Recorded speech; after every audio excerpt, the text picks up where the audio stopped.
Welcome to the Polite Conversations podcast,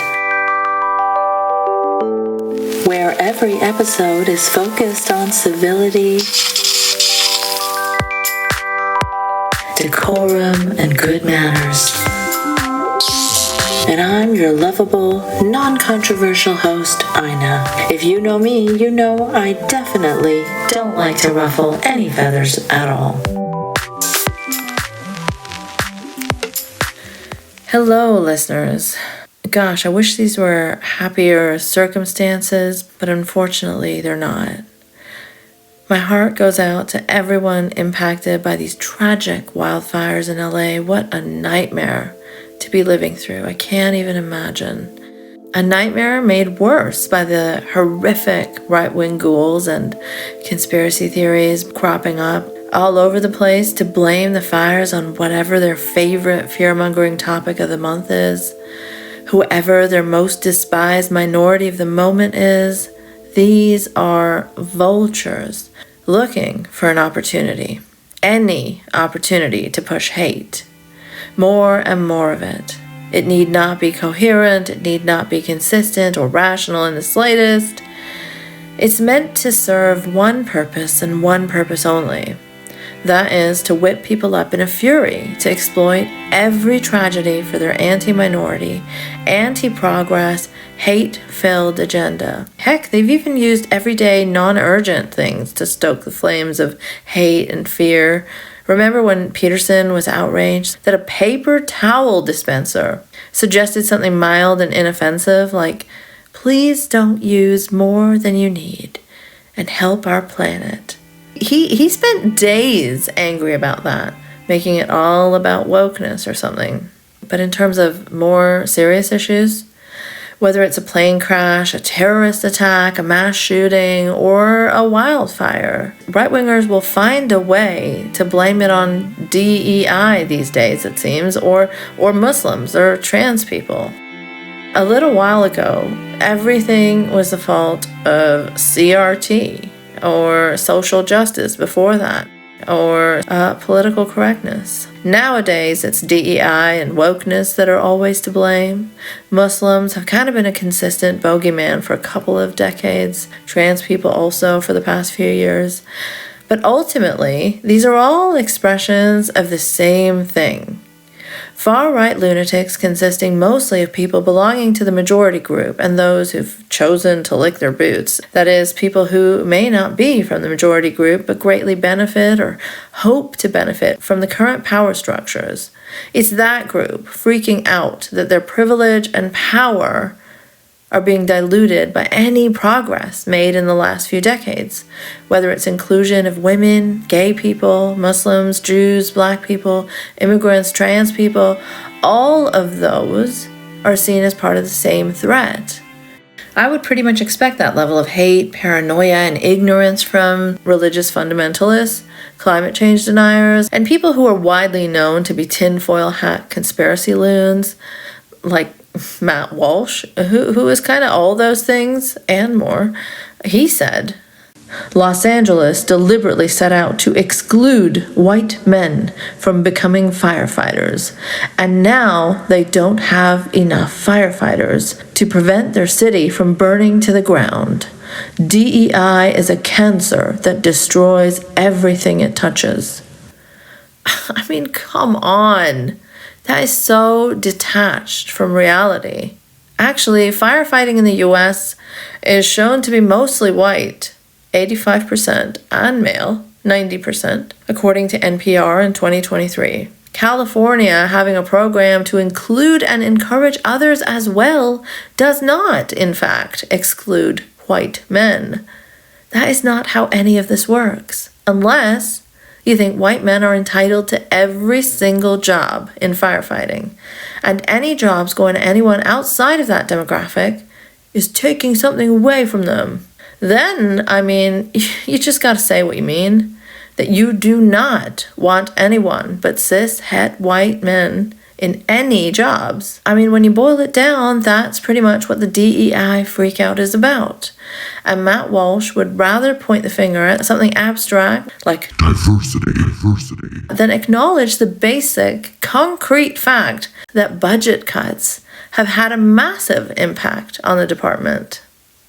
Then there's a known unhinged nutjob, Alex Jones, who tweeted, "Destroyed by design, Los Angeles fires are part of a larger globalist plot to wage economic warfare and deindustrialize the United States before triggering total collapse." I mean, wow. Like, totally unhinged and also detached from reality, but right on brand. So much to unpack there too, with the anti-Semitic dog whistles and all. And while I despise Alex Jones for spreading such dangerous disinformation, I would normally seek comfort in the fact that, hey, at least we live in a world where the only people who take him super seriously are pretty fringe themselves. But the problem now is we have ourselves a lunatic billionaire, totally out of control, who is one of the most powerful people in the world and has his finger in every pie, who happens also to be on a mission to engineer global chaos and a rise in fascism pretty much everywhere.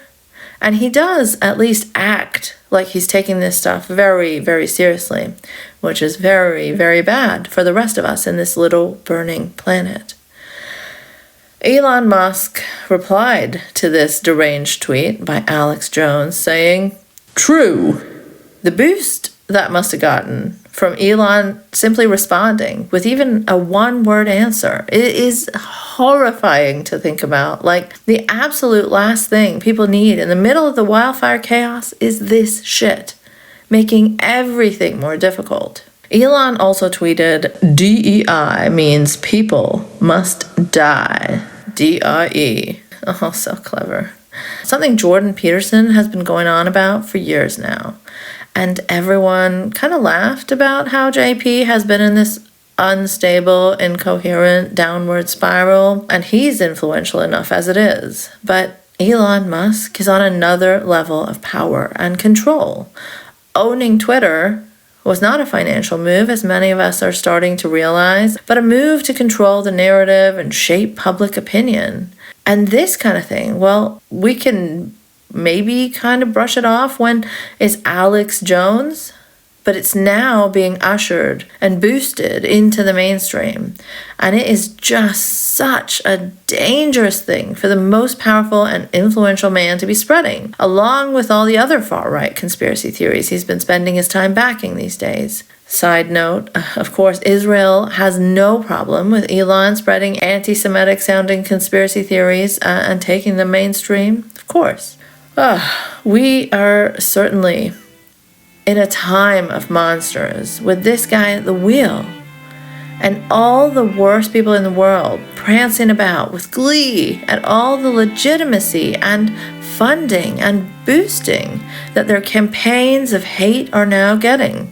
A time like never before, it seems, as genocide rages on before our very eyes, continues to be live streamed to us, and our systems and institutions suppress anyone daring to oppose it.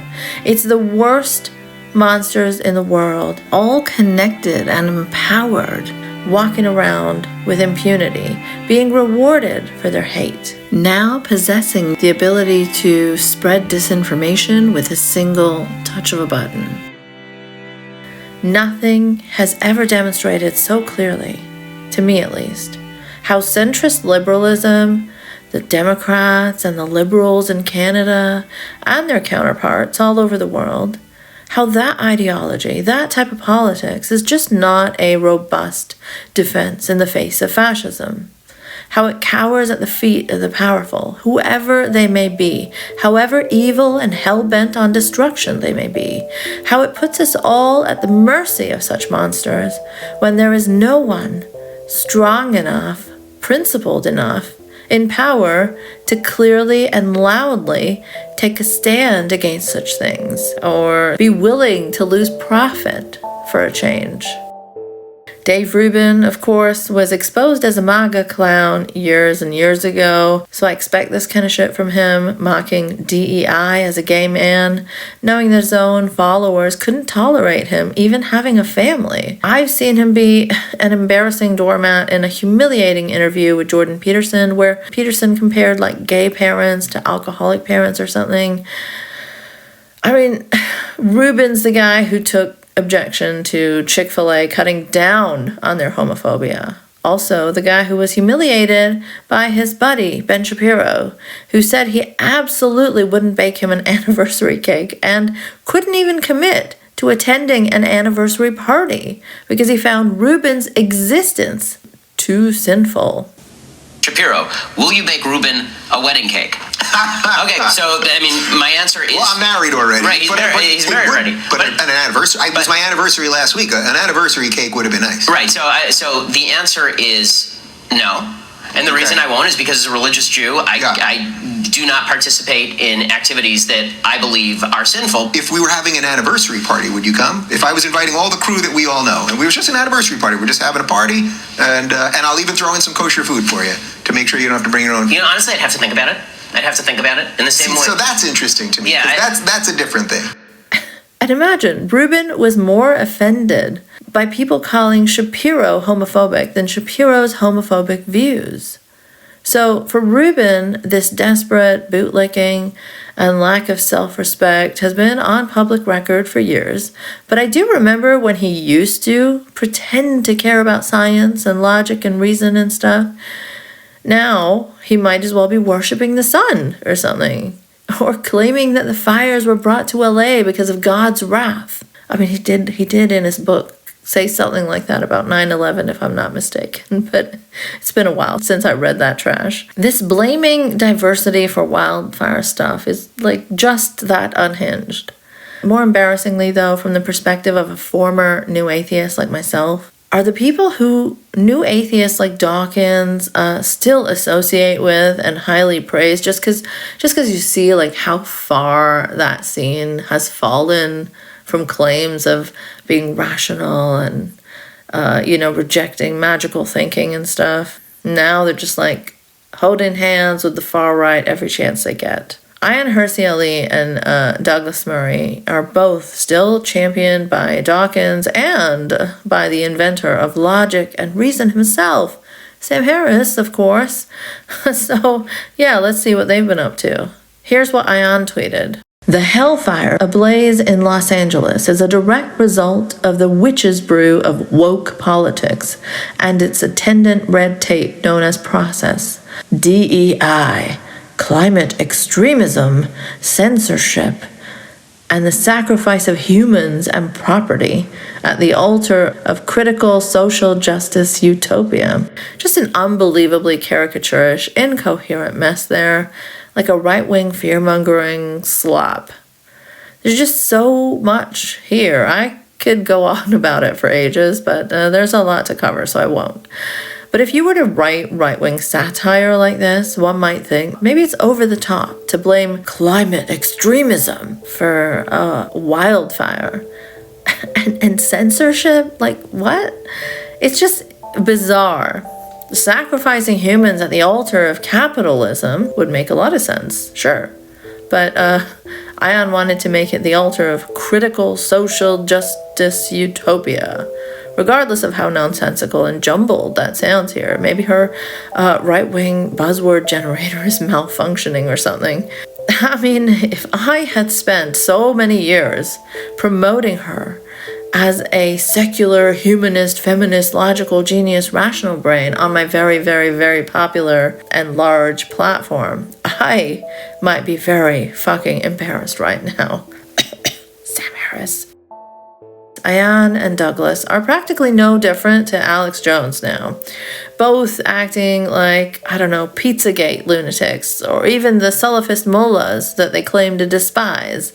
Remember there was this story like a decade ago about some hardcore cleric from Saudi Arabia who claimed that women couldn't and shouldn't drive because their ovaries would be damaged by cars? As if there was like a magical ray that was being transferred directly from the car's engine to the ovaries. driving cars frequently would not only damage women, but also cause the future children of such women who dared to drive these cars, these masculine, metallic beasts.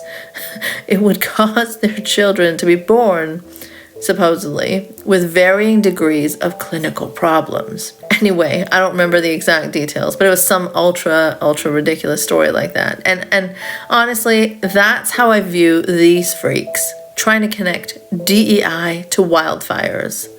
Both Douglas and Ayaan have tried to shoehorn their pet hates into everything they possibly could for years. Just off the top of my head, there was a time where Ayaan wrote an article comparing BLM to Islamist terrorism because they both chant things.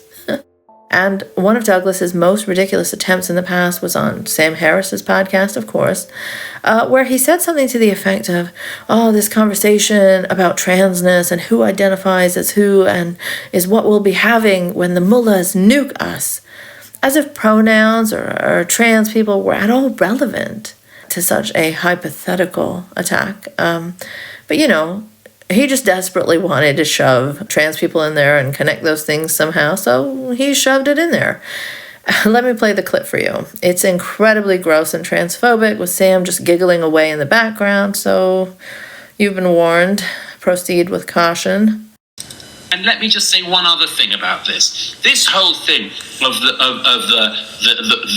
weirdo sexual obsession, transgender, trans, polygender, identify cis, I've got a penis but I can still win Glamour Woman of the Year award, and who are you if not only do you have to respect me as a woman, if you say I'm not an entire woman despite the fact I've got a penis still, you're a bigot, and then you got to find Caitlyn Jenner attractive. If you don't find her attractive, you don't want to sleep with Caitlyn Jenner, you're an even bigger bigot. This is what, and actually to cite the other person you just said that would trigger you, Sam Harris, Mark Stein said this the other day. This is the conversation we're having when the mullahs will nuke us. Everyone will be discussing whether somebody is transgender despite the fact they've not had any operation. Who'd have thought that the Steelman fetishizers would have their grievances based entirely on strawman arguments?